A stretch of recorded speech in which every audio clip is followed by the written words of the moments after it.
Hi, everyone. Welcome to this episode of Mental Melodies. I'm your host, Carmen Bradley. Thank you all for tuning in. Thank you for listening, watching, liking, subscribing, all of those things. Please continue to do all of those things. I've been doing some rebranding, kind of prompted by last week's episode, but also a lot of other things. And what I wanted to start off this week's episode talking about actually was the shooting downtown at UNLV. And part of the reason is because I was sort of stuck in this moment of, I didn't know how to respond to it. I didn't know if I had a place to say something on social media. I didn't know if I should get on Mental Melodies talk show Instagram and do something about it there.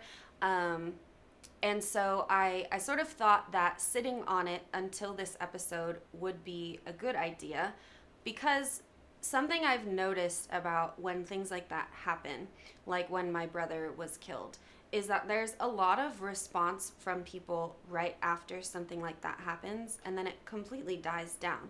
And I know for the people who died or who lost somebody or who were about to go on campus or who were on campus, all of those things are still happening for them now. And I feel that we do not respond the right way to these things, as a country.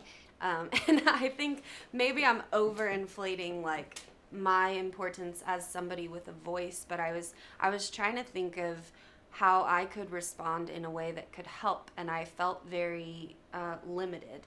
I noticed that the Healing Center, which is actually where I did my student internship, and then I started my internship as a therapist. That's where I did it at, was at the Healing Center, and they are giving away free therapy, crisis intervention therapy. And I was really touched by that. And I was feeling this sense of guilt because I walked away from that, and I can't give away free therapy now because I am not under the state, all of these things.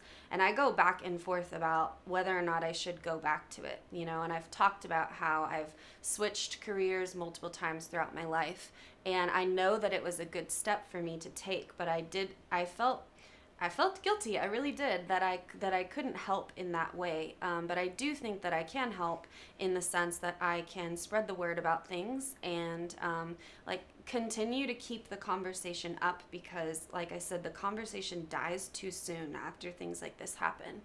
And I know that UNLV was shut down. And I think that that was a great response, and I can understand why things are isolated, but it feels. Perhaps it's because it was so close to home, so close to where we're at, so close to where I'm at that I felt it differently than I would when stuff happens in Florida or in Texas or something like that. I was suddenly feeling like, oh wow, I feel like there should be a countrywide response to these things, and it doesn't matter that only 3 people died and it wasn't a whole thing. That doesn't matter. It just doesn't. And I think that every single instance like these, I don't know, should be met with a response that matches the gravity of it. That's kind of my take on that situation. What I wanted to do definitely was make sure that people who are watching knew about the Healing Center and those crisis intervention opportunities. And so please share and talk about that. If you have somebody that you know needs that crisis intervention, please let them know. The office is located down on Pecos, but most of the therapy done through the Healing Center is virtual, which means it's really easy to do because all you have to do is log into your phone or your iPad and meet with somebody. I don't know how long they're giving this therapy away, but please look into it if you need it. And what I was thinking about with regard to that is how important it is to get the therapy right after something happens. And I've talked about this before, how I went through a lot of traumatic stuff in my high school years, and then I tried to go into therapy essentially right after that happened, and I was unsuccessful at that because I was a very young adult kid, trying to live life. But I know that had I been in effective group therapy or just effective one-on-one therapy right out of high school, that things would have probably been different for me. I wasn't ready. All of that stuff is very true. But what the risk in not getting it right away is that I believe that's when PTSD starts to develop. Because if traumatic things happen to you and you don't process them, they get stuck in your body. And this is something I've talked about over and over and over again, about how those negative emotions essentially they lead to disease, right? Or mental illness. But those things are all connected, right? Your mental and your physical health. So, it's very pertinent that you are able to process and talk about what's happening right when it's happening. Something that I brought up last week was about, I guess, my childhood and my upbringing and being in this cycle of violence. And I mentioned how it affected my brother. And so I guess if you're tuning in this week and you didn't catch last week's, then you might be a little bit confused. But essentially, I grew up in a very abusive household. My stepfather was a very controlling person, and I witnessed a lot of violence in my household, and some of the violence was enacted upon me, which I shared last week. But I have a lot of memories of my mom being hurt, and of my brother being hurt, and my sister, and then some stories I heard from my sister after I went to college, things that happened. And the interesting thing about being in a situation like that is that the interventions obviously didn't do much for the situation because we were in it until we grew up and we had to leave. And I feel this sense of, I don't know, I think it's all tied into like how I'm feeling about the shooting. And then the fact that I talked about this last week is that I guess the topic I wanted to bring up today was about cycles of violence and how essentially we just keep repeating the same things over and over again, right? So just because something was okay because your grandpa did it, then it's okay for your dad to do it, and then it's okay for you to do it. And so what I was saying about my brother last week was that he was kind of pushed into a very violent lifestyle, and I always believed that it was because of the environment. You know, you're a product of your environment, and you could say that that's a theory. I believe that for me it's truth. I watched what happened to my brother. I watched him go through mental illness struggles before those struggles ever hit me. And that is a common thing in families, is that if one person begins to struggle, and specifically if they begin to struggle with like suicidal thoughts, or if they have attempts on their life, then that the chances of somebody else in the family experiencing that thing or attempting to take their own life skyrocket. And that's always been a very interesting story for me, because a lot of the struggle that I remember going through in college had to do with what was happening still at home, where my mom was kind of out of the situation, but my siblings were still there because my stepfather is their dad. And so there were things that I was hearing about what was happening to my siblings, and I was very, very frustrated about it. And last week I talked about how I had to go into the court system, and I wasn't necessarily trying to enact like revenge or justice on anybody. I just felt that it was my duty to tell the truth. And so I guess that ties into now feeling like a sense of responsibility for like responding to the shootings. And I don't know what the solution is, and I'm not a politician, and this show is not a political show, but I do know that there's something wrong, obviously, because these things wouldn't continue to happen if things were going well. But I think that the root of the issue must be, or at least it's a theory of mine, must come from family situations. That if you grow up in a household where you feel loved and accepted, and you don't have to fear for your safety, emotional or physical or otherwise at home, then you're not going to go out and try to hurt other people. I've heard rumors about who it was and why it happened, but I don't think that's necessarily relevant to what I'm saying today. But essentially I did just want to reiterate that And I think what it comes down to on like a micro basis is how parents are handling their emotions with their kids. And I'm watching like my little sister, she has 2 kids and one on the way, and she is definitely actively breaking these cycles by examining how her anger comes up with her kids and being able to be patient. And I'm watching these things break, and I think that's really, really awesome. And I do think that my generation specifically has begun a lot of these really good things. Like gentle parenting is kind of a term that's being thrown around, and I definitely agree with it. And I know the struggle, and I think the struggle comes from the fact that you learned to do it the opposite way when you grew up. And I'm overgeneralizing, but I think it's true for many people that gentle parenting wasn't something that anybody was thinking about before people thought about it, you know?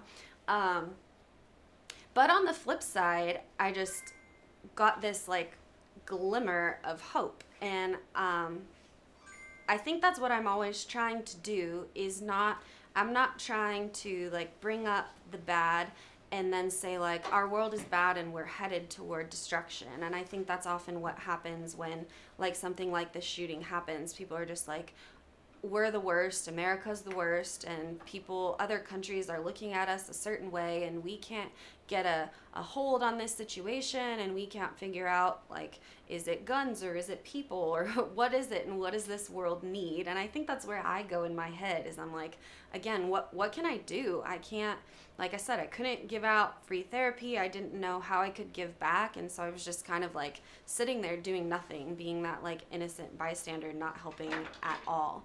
And that's an interesting concept that, I don't know, just thinking about whether or not any of us have a responsibility to do something that isn't affecting us personally, you know?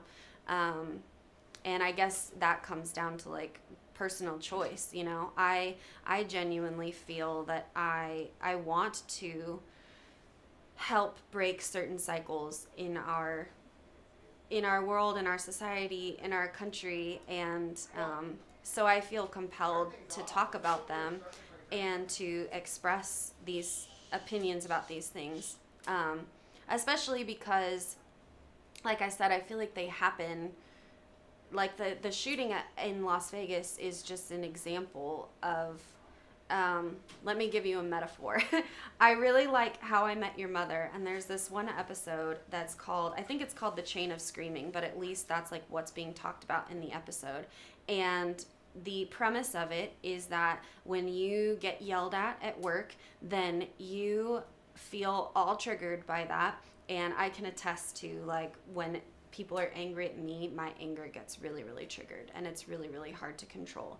So you get yelled at, you're feeling a certain type of way, you take that energy home, you yell at your wife or your husband or your kids or whoever, and it's just this thing that you can't control. And I talked about anger last week and how it really is like a fire, and there's this balance where you can't not address your anger, because again, that leads to things like PTSD.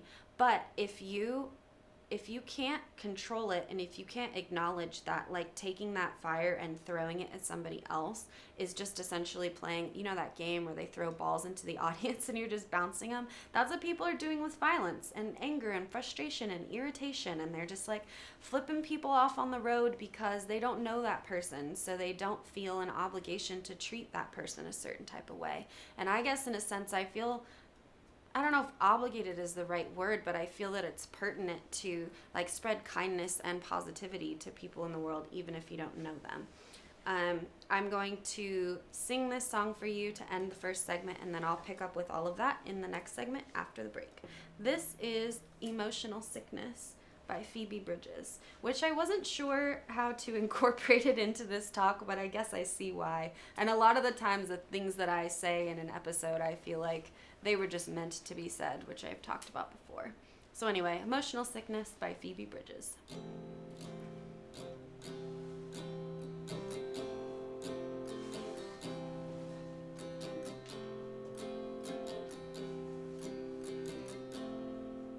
I hate you for what you did, and I miss you like a little kid. I faked it every time, that's alright. I can hardly feel anything, I hardly feel anything at all.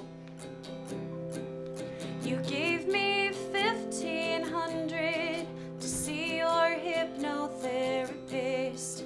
I only went one time, you let it slide.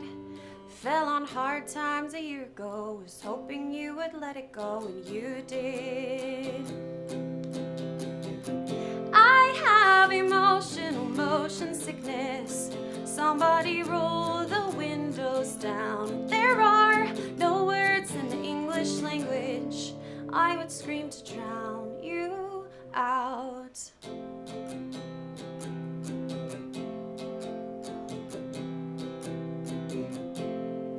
I'm on the outside looking through. You're throwing rocks around your room, and while you're bleeding on your back in the glass, I was glad that we made it out. I'm sorry that it all went down like it did. I have emotional motion sickness. Somebody roll the windows down. There are no words in the English language. I would scream to drown you out. And why do you sing with an English accent? I guess it's too late to change it now. You know I'm never gonna let you have it, but I will try to drown you out. You said when you met me you were bored. You said when you met me you were bored, and you were in a band when I was born. I have emotional motion sickness. I try to stay clean and live without, but I wanna know what would happen if I surrender to the sound. Surrender to the sound. See you in a couple minutes. Now on digital and DVD. Hit it. Space Wars: Quest for the Deep Star is an epic sci-fi adventure. Do what needs to be done. An edge-of-your-seat wild ride. We have company. Tons of popcorn-munching fun. 5 stars. A love letter to the sci-fi films of the 70s and 80s. With plenty of action and fun for all. You need to see it. You really do. The captain just decided it's time to go. I am ready for a sequel. Experience a bold new adventure. Space Wars: Quest for the Deep Star. A good old-fashioned adventure. Now on digital and DVD. Now on digital and DVD. Hit it. Space Wars: Quest for the Deep Star is an epic sci-fi adventure. Do what needs to be done. An edge-of-your-seat wild ride. We have company. Tons of popcorn-munching fun. 5 stars. A love letter to the sci-fi films of the 70s and 80s. With Traditional TV is going away. Hollywood is starting to fade. People are demanding real stories from real people. Our voices are now being heard in our own way. Podcasts, Facebook, Twitter, YouTube, and TikTok Live are becoming the norm.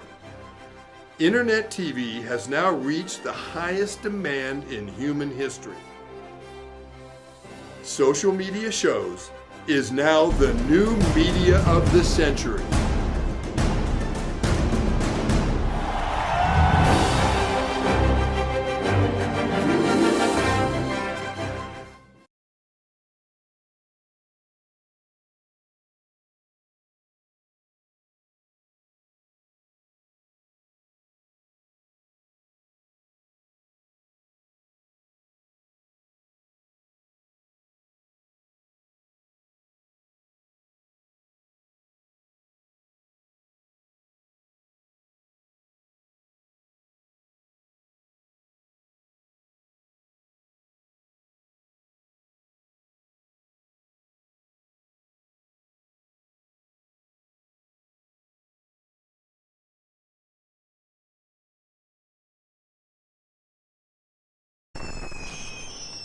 Traditional TV is going away.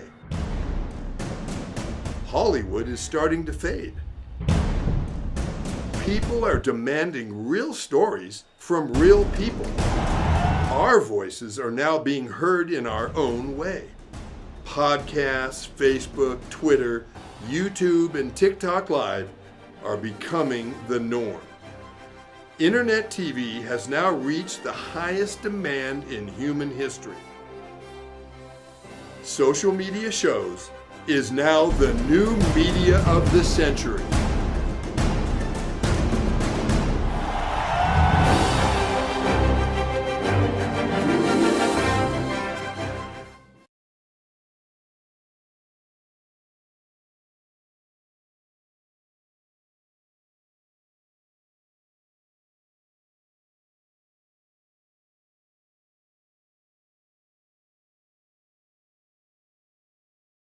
Now on digital and DVD. Hit it. Space Wars Quest for the Deep Star is an epic sci-fi adventure. Do what needs to be done. An edge-of-your-seat wild ride. We have company. Tons of popcorn-munching fun. 5 stars. A love letter to the sci-fi films of the 70s and 80s. With plenty of action and fun for all. You need to see it. You really do. The captain just decided it's time to go. I am ready for a sequel. Experience a bold new adventure.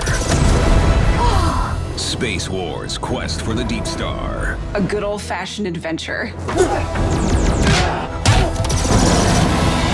Now on digital and DVD. Now on digital and DVD. Hit it. Space Wars Quest for the Deep Star is an epic sci-fi adventure. Do what needs to be done. An edge-of-your-seat wild ride. We have company. Tons of pop... Hi everyone, welcome back to the second segment of this episode of Mental Melodies with your host, me, Carmen Bradley. I'm talking about some fun stuff today. Thank you for tuning in. Thank you for just listening and giving me the space to express these things. It feels really good for me to be able to talk out loud. I've mentioned on this show, I think I've mentioned, maybe this is one of the things I haven't talked about very much, but I've written thousands and thousands of words in my life. I used to write upwards of 2,000 to 7,000 words in a day. But I wasn't always writing something, like sometimes I was trying to write a memoir, sometimes it was a story, and sometimes it was just pouring out of me. And I have talked about how a lot of the stuff that I've done in the past has been preparation for this show. And that's like a fate thing, like some things come to fruition in your control, but also out of your control. And I think there are so many forces that have been bringing me here. But a lot of the stuff that I was writing down were like my observations about, you know, like mental health in schools or mental health in our society. And so now I feel like I am at a space where I'm now saying out loud the stuff that I've been observing. And it grows and changes over time, obviously, in response to things that happen like today. So anyway, something that came up over the break was the lights went out in the studio, and so I just kept talking, and I was observing, and while I was observing I was still talking, and I did feel like a little bit frazzled, but I was able to kind of hold my response to what happened and continue on my spiel. And it made me think about, for one thing, what I was saying at the beginning of the episode about the Las Vegas shooting and how I felt that way, where I was kind of like observing what happened and not responding.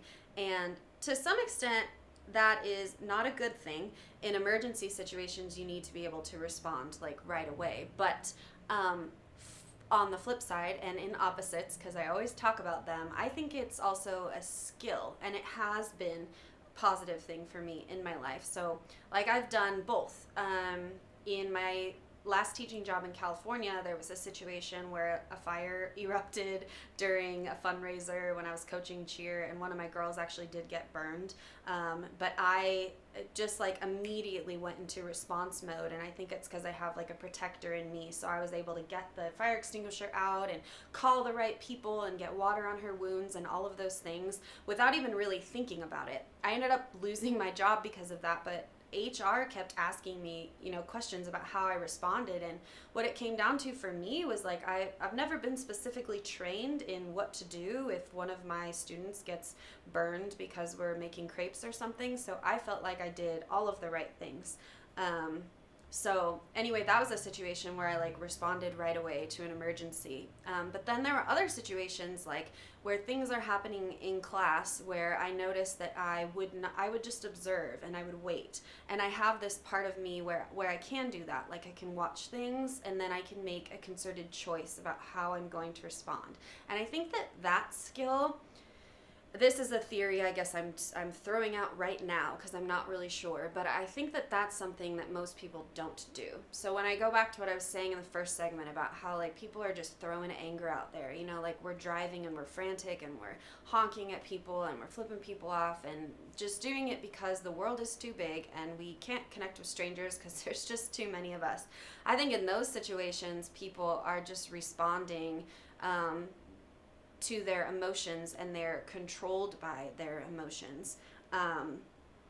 It's funny because I was thinking about the song I sang, and the song is about a person, right, and feeling like emotionally sick because of this person, and it's similar, I guess, to the vampire song that I sang last week, which I can't remember if I touched on that too much, but I guess it's because there have been people in my life that have made me like emotionally sick. But when I take that concept out of the context of like the relationship meaning of the song, I feel like it applies to the things that I've been saying about how our emotions like get stuck in our body, right? And so when I'm talking about like how PTSD developed, which has been a theme I've brought up on the show a lot, the reason why you need to go to therapy like right after something happens is because you can get emotionally sick, right? And there are people who won't. There are people who can go through like what happened on October 1st here in Las Vegas, and then what happened just last week here in Las Vegas. There are people who can experience that and not go to therapy and they won't get PTSD. And to that, I don't have an answer to. This is something I brought up last week. I don't know why I'm one way and my sister is another way when we grew up in the same environment. That is something that like I've said before, that was one of the things I really wanted to study if I got into a PhD program. It's like get a bunch of siblings together and study their brains and figure out why they're different. And I just think it's so fascinating. I am just totally nerding out over all of this stuff. So there are some people, like I said, who can go through what happened in Las Vegas and not experience any long-term effects. However, there are some of us, like me, who, for whatever reason, when traumatic stuff happens, our brains must process it differently or something like that. And so I've talked about like that timeline. When you have a traumatic event happen in your life, all of a sudden the traumatic event becomes stronger and you start to have flashbacks. And like I had clients come in who were in a traumatic experience and they were experiencing these PTSD symptoms like almost right after, and they don't always happen right after, which is again why I'm saying is so important if you went through that. Even if there is a chance that you won't develop PTSD, or your cousin or whoever you know that was involved in that or close to that, I still think that it's valuable for you to go process your feelings about it. And especially when you think about the fact that this is something that's not universal, not global. Maybe it is global, but essentially it's the struggle like of our country. And I think when we look back to like the year 2020 and everything that has happened since then, there's been a huge uptick in violence, and it's given people this like power behind certain choices that maybe I don't agree with. That, like I said, I'm not gonna like make a political stance today, but I guess I abide by systems that speak about nonviolence. That's like my stance. I studied yogic philosophy. I studied Gandhi's works. I mean, as a teacher, I studied all of those really important documents and speeches and things that were written in jail by people like Martin Luther King Jr. And the gist of all of those is like nonviolence. And I think even the gist of many religions is love. Like, do unto others what other people would do unto you. And I think that we lose that as a society. And I guess I'm under the stance that I feel like I hope that our world gets to a space where like we wouldn't even need like weapons. And I have this thought about, oh man, now I'm doing it. I'm like, I'm not going to go down that road, and now I'm going down that road. But it's just so interesting to think about these things and to talk about these things, and like how, you know, at the end of 2020 or whenever all that crap was happening, and, you know, there were people who were anti-police, and then there were people who were for the police, and it's like, I think we're fighting for the wrong things, you know, and I think the world is going about it the wrong way. And I know plenty of people who, like I went to high school with, who either are policemen now or who wanted to be policemen. And that's, this is a little sidebar, but this is a little trick that I do when I'm trying to like connect with strangers. So I was talking about how people just like treat strangers like crap because I don't know why. What? Because why not? Because you can, because you're angry, people feel like they have a right to their anger or whatever, or again, they're just not in control of their emotions. A trick that I do is, like, if I'm walking, Ocean Beach is a good example of a place that has like a high homeless population. When I look at these people, I try to think of like a person in high school I knew that looked like them, and I try to see people as like their inner teenager or their inner child, because I think when you connect with people in that way, like, the friendships I had in high school were not necessarily with people who liked the same things as me, or, you know, thought the same way as me. We were friends because we went to church together, or we did sports together, or we were in choir together, or whatever. I guess those are similarities, but I just feel like most of my friends were very different from me.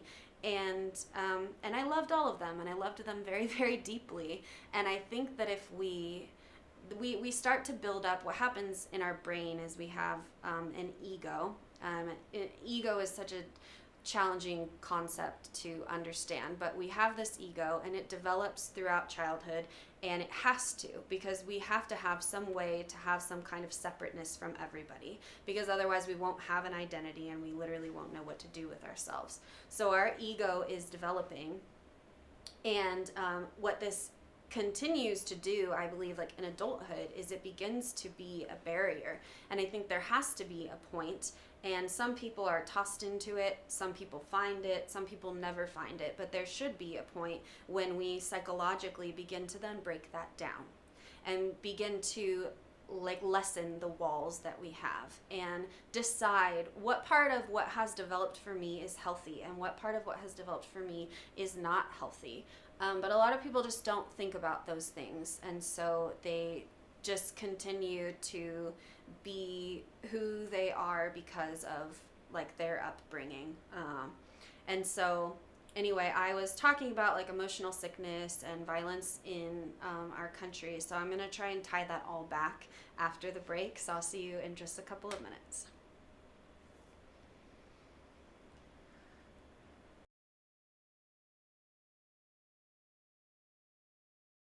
Hi, I'm Deacon T with Modern Word Ministries. It's great to be with you today. Just a short little promo for our show. Every Sunday morning we have service, and you can follow us at 10 a.m. Pacific Time on modernwordministries.org. And if you missed us or you want to see some of our older messages, go ahead and check us out on socialmediashows.com every single morning at 9 a.m. It's a great way to kick off your day, get a little bit of the word in you, get something uplifting, get you started off on your way.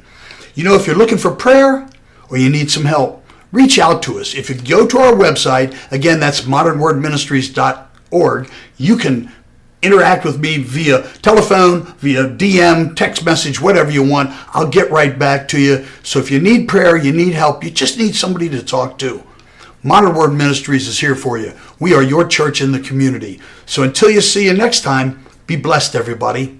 Bye-bye. Hi, I'm...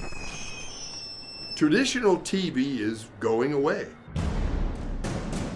Hollywood is starting to fade. People are demanding real stories from real people.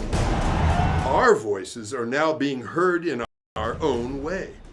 Podcasts, Facebook, Twitter, YouTube, and TikTok Live are becoming the norm. Internet TV has now reached the highest demand in human history. Social media shows is now the new media of the century.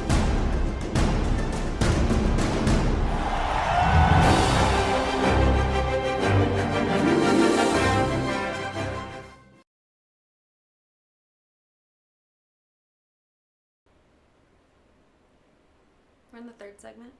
Okay. Hi everyone, welcome back to the third segment of this episode of Mental Melodies. This is your host, Carmen Bradley. Thank you again for tuning in. Thank you for continuing to listen to me while I process things out loud. It is so good for me to have this space. So, again, selfishly, just thank you so much. I appreciate it. I am so grateful to be here. So I was talking about your ego and how it develops, and I was thinking about how to tie it again to the song and the stuff that I've been talking about with PTSD. And I had a thought over the break about parts and memory therapy, which is something that I've brought up in multiple episodes, and it was the main thing that I used as a therapist. And it runs around a working theory of the conscience, of your subconscious, of your brain, of your psyche. It's, to me, kind of rooted in Jungian psychology, if you know what that is. Freud and Carl Jung had these theories about your brain, and it was made up of an ego, and I don't remember the exact terminology, but there's usually three, right? And so Carl Jung talks about the shadow, and so these are the things that you don't acknowledge about yourself, or these can be the traumas that get stuck in your body. So you think about, again, that literal emotional sickness that happens when you are not able to acknowledge your anger, or if you don't get the right therapy you needed as a kid, or the right parenting you needed as a kid, then you're gonna have emotional dysfunctions, and these kind of exist within your shadow. And then you have your ego, which I just talked about, and that's your ability to be a certain person. In order to exist in the world, you have to be I am this, and I do this, and I like this, so therefore I feel safe because I can go into a Starbucks and I can say to the people, please give me this coffee and put my name on it. I know who I am. I know that I exist in a bubble that is separate from all of you. And that is so important. And I think it's so important for a world that is so big, which is one of the things that I see as an issue. It's so big that you have to find things in order to feel important, and there's one more part of yourself, and this is the persona, I think, and the persona is perhaps who you really are. It doesn't matter. I'm not teaching an English class right now. The point was that in the parts and memory therapy, you can talk to certain parts of yourself. And I believe that there is kind of I mentioned this before, that the theory that Patrick Toby says is that your identity is more like a university, and there isn't just one central thing. I kind of believe there is one central thing, but I believe that in certain times of your life, different parts of you can be in control. I think that when you are the kind of person, sorry for calling you out, whoever you are, but if you have road rage or something, in that moment, that's not really you in control. That's your angry part in control, or your irritated part. Or maybe it's this, I've talked about how you can have different parts of you that kind of start and end in different eras of your life. So I have a part of me that was very, very intellectual, ambitious, I don't know, all these things in high school where I just like did all of these things, and it's not that I never got sick, but it was just like I did what had to be done, and that's like who I was for a certain period of my life. And I can see when my identity starts to change. Like I can go back to college, and I've talked about my period in college where I was trying to be the same person in high school, but it wasn't working. And that was when the things that happened like in high school were catching up to me, right? But I didn't have the awareness or the therapy or the wherewithal to understand why these things were happening. And so essentially I was just living life and trying it. And I love that I got here, because this is one of the things I wanted to bring up today, which is another working theory of mine. I think that life is just like one big experiment. At least that's how I'm trying to see it. Because I think that we get so stuck in how things are supposed to be, what we're supposed to do. We get to a point where 21, we pick a career or whatever, how old you are, and you just do that until you die. And it makes complete sense. And you're told by the people who are giving you career advice that this is what you have to do, and you have to set up a 401k or CalSTRS if you're a teacher, and you have to make sure that you're gonna be okay later. And then you live your life now wishing that things were different, and you go day after day. I'm talking about me. Maybe you love this existence. I didn't like it. But I've been in this mode this year where I am just like throwing that all caution to the wind and trusting myself and saying I'm young enough that I don't need to be afraid that I won't have money when I'm 60 or 70 or 80. I don't want to live in fear of what might happen when I'm old. I'm young enough that I should be taking risks to be who I want to be, something I say all the time on this show. Be who I want to be, experience what I want to experience, not like limit myself, because if I get stuck in what's safe, then I'm going to be old and I'm going to regret it. And I know that I will. I had a very beautifully profound experience when I moved to Vegas in 2018, which is another life event I've mentioned a lot. And I lived with my grandfather for a couple of years. And it was one of those things that, again, felt fated in my story. Fated, not faded, like F-A-D-E-D, like fate. Because I was going to move and live with my mom in Idaho. I was living on a boat in Florida, and everything that I was trying to do in Florida to make money wasn't working out. It was actually my younger sister, I mentioned earlier, who is like actively breaking cycles in raising her children. She told me, and it was very astute, I believe these opportunities are not working out for you because you're not meant to be there. And I had already had that feeling like I know I need to leave, but I loved Florida so much. My curls love Florida, my skin loves Florida, but I knew I had to leave. And I was going to go to Idaho, and instead, the day before I left, I was like, I'm going to go live with my grandpa in Vegas. He'd been talking about how they need teachers there, even though I didn't really want to teach, but I just had this feeling, and I literally drove. It took me, I think, 2.5 days to drive from Florida to here, which if you've done that drive before is insanely fast. The last 20 hours I did basically straight, except when I had to stop to get gas. I was exhausted at the end of it. The last hour, I think I was falling asleep. I pulled off the side. I slept for 15 minutes, and then I just finished. And it's interesting because there's this thing I've been talking about it's hard to conceptualize for all of you, but I think it has to do with these bipolar cycles that I've had and the period of time I had in high school. And it's like they get shorter and shorter. So in the 4 years of high school, I was in this giant sprint to the end. And I was just doing everything and doing it really, really well and pretty quickly. And I got to the end, and then it was like, oh. And then I picked myself up, and then it was college, and then it was like another sprint, and then I get to the end, and I'm like, oh. And what I'm trying to do in my life is make that not be my reality. I'm trying to be a little bit slower because I don't like that feeling anymore where I'm just going from one thing to the next, and I have no time to like sit and reflect, which is again another reason why like this is such a blessing to me. I lost track of my point, so give me a second. I was really thinking about this morning. I guess I'll just lean into the moment, but I was just feeling very, very, very, very frazzled. And I really don't like that. And it's basically been my reality for my entire life, but I'm really, really trying to fight that. So I guess now I'm getting back to my point about just like living life a different way. Why should I live life the way that everybody else lives their life? So what happened is I lived with my grandpa. I lived with him for 2 years, and then he died.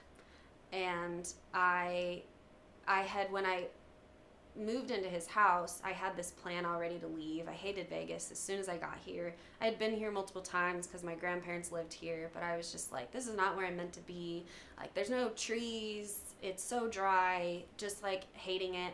I was waking up in a panic too, because it was one of those periods like before I got that autonomy. This is something I've talked about on this show. That it was like after I moved to Vegas when I decided like, okay, I'm gonna figure out how to be in control of the steps I'm taking instead of just being like, my life has been very like raging waters where it's like, I'm like, it's smooth waters and then all of a sudden I get like tossed into something else. And that even happened this year, even though I've been in more control. But it's like, to me, I think the universe is not letting me anyway live life the way other people would. Even if I wanted to, it always pushes me out. So anyway, it pushed me out of Florida, it brought me here, and I watched my grandfather for 2 years. I basically watched him die. That sounds so morbid, but it's just true. And when the pandemic hit, he stopped moving, and that is what got to him. And he already had cancer and all of his stuff, he just didn't know it. And when he stopped moving, he just slowly broke down. And he just got very, very slow, and he slept most of the day. And then he went to get surgery to get cancer out, and he died. And I was teaching high school that day, and my cousin came in, like, right before I was starting my Zoom class and told me. So I'm in front of my students, like, and it was just the craziest thing. But I was listening to my grandpa's stories for 2 years, and I was listening to him regret not doing things. Not getting a master's degree, not doing this, not traveling as much. And yet he was still stubborn and insistent that I needed to get another teaching job and make sure that I had retirement build up and live life the way he lived it. And yet he lived life the way that he lived it, and he was not happy. He was not happy with like who he was. He didn't feel like he had a purpose at the end of his life, and he was processing all of that in front of me. I believe because I was meant to be there to hear it. So I could say to myself, like, I appreciate your advice. I appreciate mentors and people that have lived longer than me, but I'm going to choose to live life a different way because I don't want to be at the end of my life like wishing and hoping that I took these chances. So, time for a break. See you in a couple minutes. Now on digital and DVD. Hit it. Space Wars Quest for the Deep Star is an epic sci-fi adventure. Do what needs to be done. An edge-of-your-seat wild ride. We have company. Tons of popcorn-munching fun. 5 stars. A love letter to the sci-fi films of the 70s and 80s. With plenty of action and fun for all. You need to see it. You really do. The captain just decided it's time to go. I am ready for a sequel. Experience a bold new adventure. Space Wars Quest for the Deep Star. A good old-fashioned adventure. Now on digital and DVD. Now on digital and DVD. Hit it. Space Wars Quest for the Deep Star is an epic sci-fi adventure. Do what needs to be done.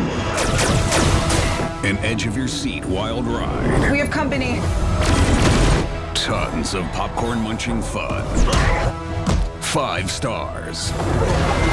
A love letter to the sci-fi films of the 70s and 80s. With plenty of action and fun for all.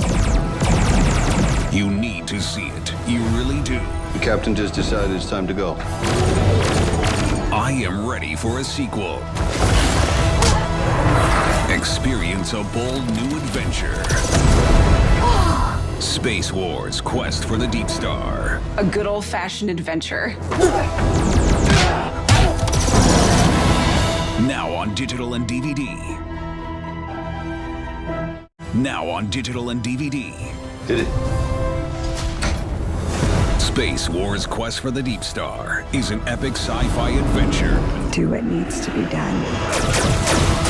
An edge-of-your-seat wild ride. We have company.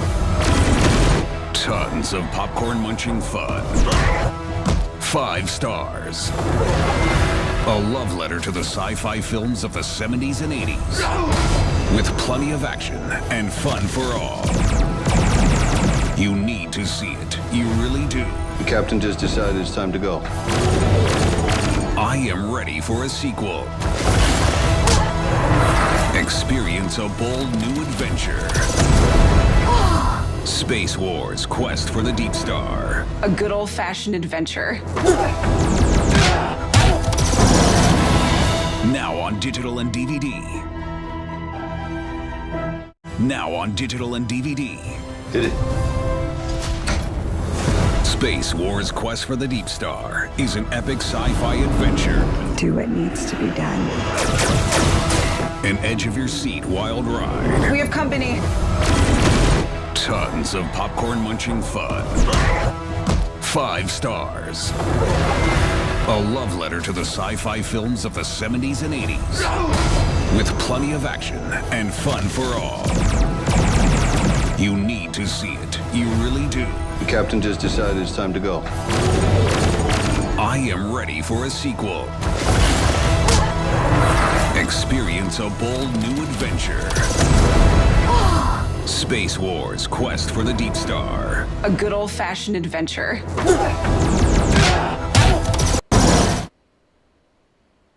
Hi everyone, welcome back to the last segment here. This episode's going by really quickly for me.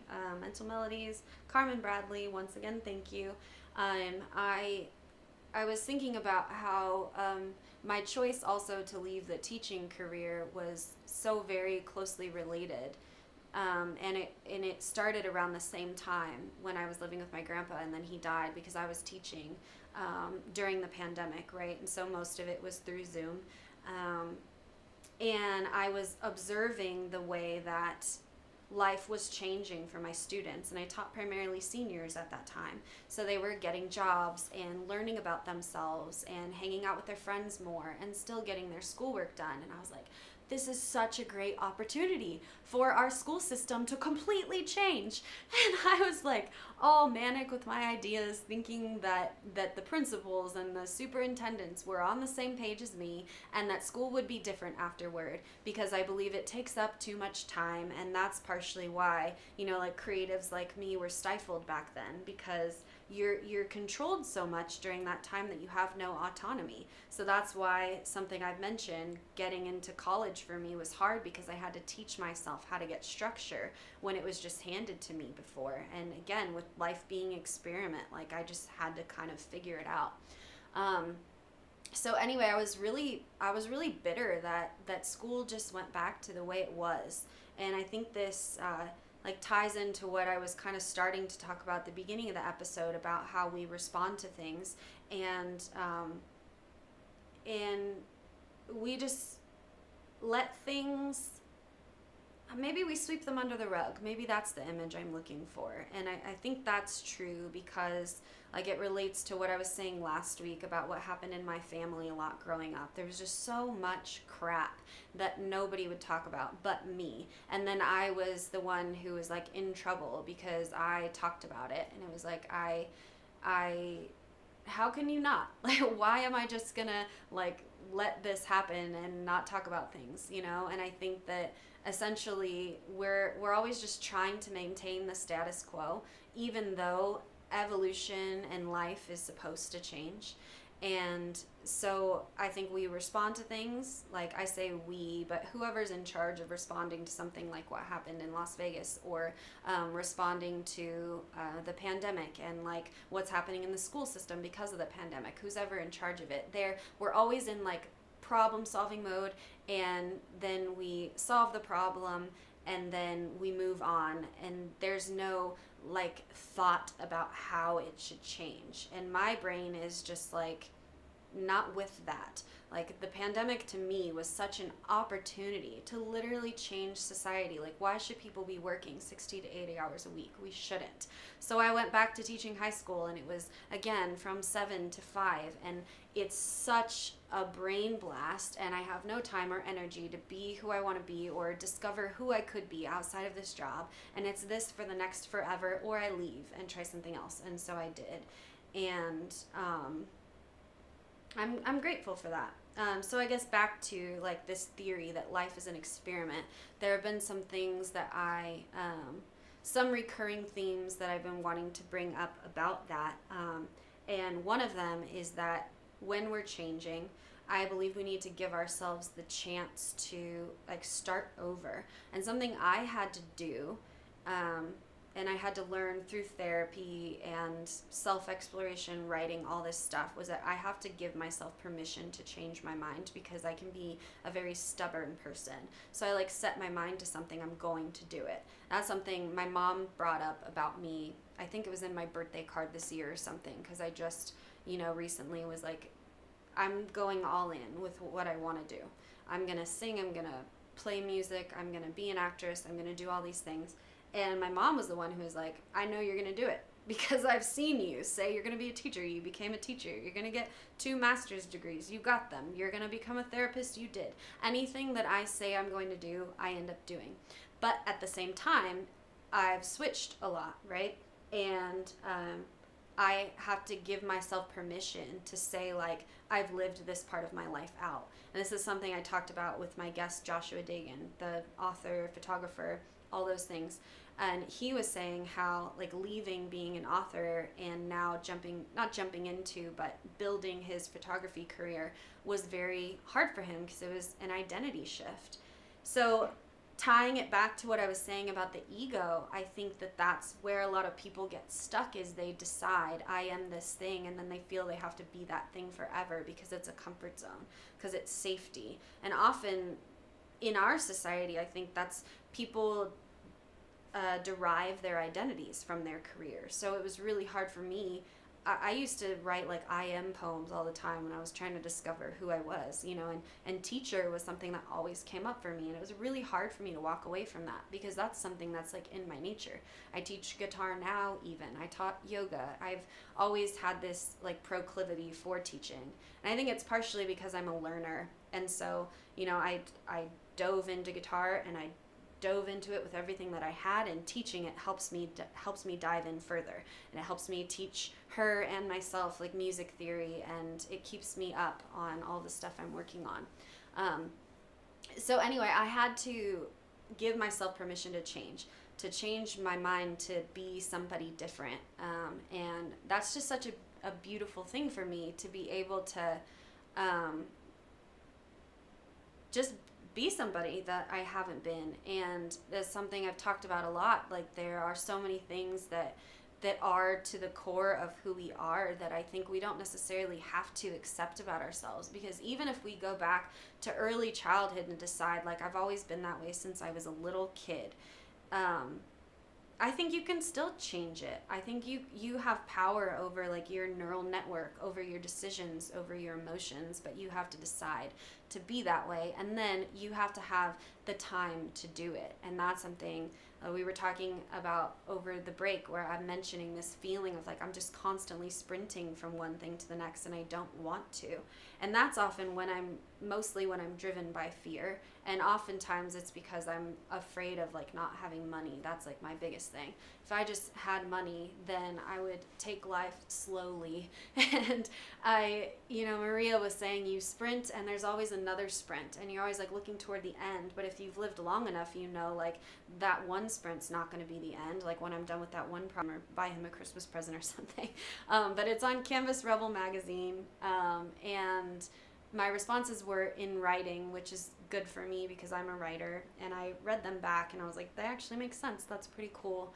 But I discover through writing and like through speaking out loud. And one thing I keep discovering over and over again is that like for the most part what I'm doing, despite the fact that I do want to give back, and despite the fact I think a lot of the things that I'm saying are important for other people to hear, genuinely I'm doing most of my things these days for me.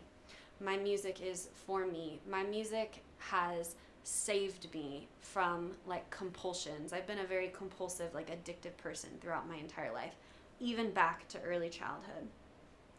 Anytime now that I'm in a moment where I would revert back to some type of addiction, I play my guitar and I feel free, and I sing and I feel free, and that's all for me. That is 100% selfish.